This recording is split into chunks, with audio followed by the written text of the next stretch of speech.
Theodore Robert Bundy es el asesino en serie más conocido de la historia de Estados Unidos. Autodefinido como el hijo del mal más despiadado que jamás se haya conocido, su racha de asesinatos violentos se extendió durante 2 décadas y afectó a las vidas de miles de personas, tanto de las víctimas como de sus amigos y familiares. Nació en Vermont, en un hogar para madres solteras, y posteriormente se trasladó a la casa de sus abuelos en Filadelfia. La familia decidió que el estigma social de ser criado como hijo ilegítimo supondría una carga demasiado grande para el joven Ted, por lo que inventaron que era un niño adoptado y afirmaron que su madre era en realidad su hermana Mayo Ere. Se dice que Bundy apreciaba a su abuelo, un hombre que podía enfurecerse rápidamente y que tenía afición por la pornografía. Los indicios de problemas quizás aparecieron pronto en el horizonte de Bundy, ya que se dijo que tenía un extraño fetiche por los cuchillos a la temprana edad de 3 años. Una tía afirma que reunió una colección de cuchillos de cocina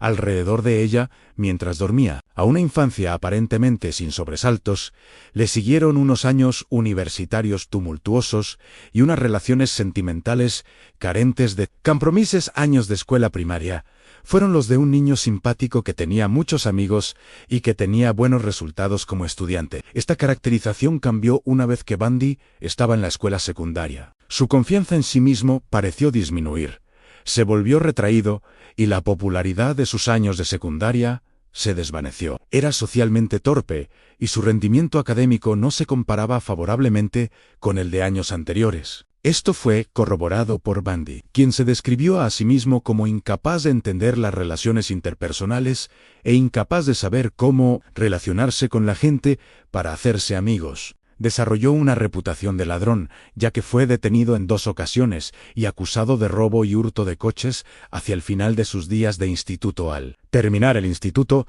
Bundy se matriculó en la Universidad de Puget Sound en 1965, donde permaneció brevemente, y decidió trasladarse a la Universidad de Washington en 1966. Al año siguiente, conoció a una compañera de estudios llamada Stephanie Brooks, con la que pronto entabló una relación sentimental. Stephanie era una figura atractiva con el pelo largo y oscuro con raya en medio, un rasgo compartido por casi todas las víctimas posteriores de Bundy. En 1970 como estudiante de psicología, con más enfoque y dirección que en sus anteriores esfuerzos en la educación superior. Su rendimiento académico le llevó a alcanzar la categoría de estudiante de honor y sus profesores le tenían en alta estima. En 1971, su amistad con Ann Rule comenzó cuando ambos se conocieron como voluntarios en un centro de crisis por suicidio. Rule sospecharía después de que se hiciera público el perfil policial del asesino del noroeste del Pacífico y ofreció una pista que finalmente fue ignorada. Modus operandi de Ted Bundy: eligió atacar a sus víctimas utilizando métodos que minimizaban el riesgo de detección, ya que había muy poco ruido, con traumatismos contundentes o estrangulamiento, lo que podía conseguirse con cualquier número de elementos que abundaban en la mayoría de los hogares. Nunca se demostró que sus huellas dactilares quedaran en la escena del crimen, un hecho notable dada la multitud de mujeres asesinadas por él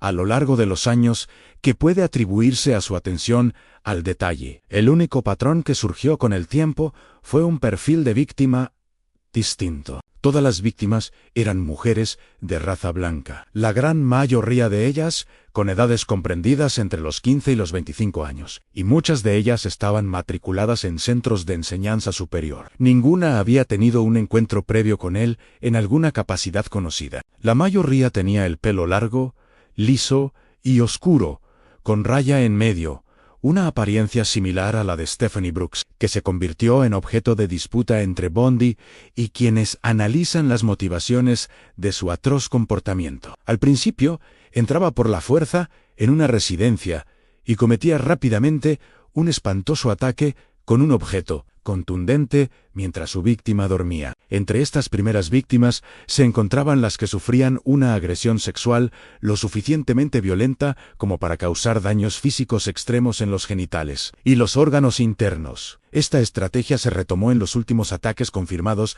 que se produjeron en Florida. Después de que se conociera ampliamente su condición de hombre buscado, a veces fingía una lesión, utilizando una escayola o muletas falsas, y se acercaba a mujeres jóvenes para pedirles que le ayudaran a llevar un maletín u otro objeto a su vehículo, o les pedía que le ayudaran con su velero que no existía.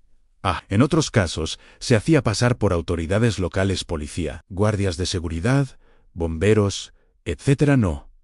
Y hablaba con voz de mando. Si conseguía persuadirlos para que subieran a su vehículo o incluso acercarlos a él, podía dominarlos físicamente, asestarles un golpe que los dejara inconscientes y luego ponerles las esposas para controlarlos en su vehículo. A esto le seguía inmediatamente la agresión sexual o el estrangulamiento, que a veces se producía en la escena del crimen inicial, pero más comúnmente ocurría en el lugar de la eliminación final, o en algún otro lugar lejano. Su comportamiento ritual incluía quitar la ropa a sus víctimas, seguido de relaciones sexuales con los cadáveres. Los acicalaba y los vestía con la ropa que él elegía.